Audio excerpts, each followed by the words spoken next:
Have you connected your Shopify store to Google Merchant Center, but your products still aren't appearing on Google Shopping? The problem might not be your products at all. It could be an account level issue. In this tutorial, I'll show you where to find these issues, what they mean, and what you should check before requesting another review. Let's jump into the screen. Once you've connected your Shopify store with Google Merchant Center, one of the first places you should check is the Account Issues section inside the Wixpa Google Shopping Feed app.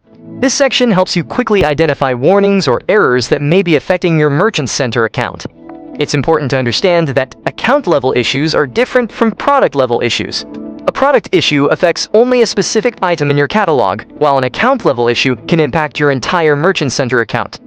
That means, even if all of your products are configured correctly, Google may still prevent them from appearing on Google Shopping until these account issues are resolved.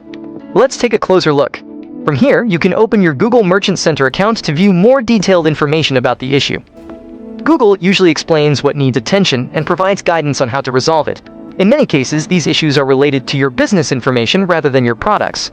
The first thing you should review is your business information. Make sure your business name, website URL, and contact details are complete and accurate. Google wants to verify that your business is legitimate and that customers can easily identify who they're purchasing from. Next, review your website and confirm that all of your important policy pages are available. Your store should include pages like Contact Us, Privacy Policy, Shipping Policy, and Refund or Return Policy. These pages help build trust with both customers and Google, and missing information here is one of the most common reasons merchants receive account-level warnings. After you've reviewed and updated everything, return to your Merchant Center Diagnostics and monitor the status of the issue. If Google requests another review, submit your account once you're confident all the required information has been corrected.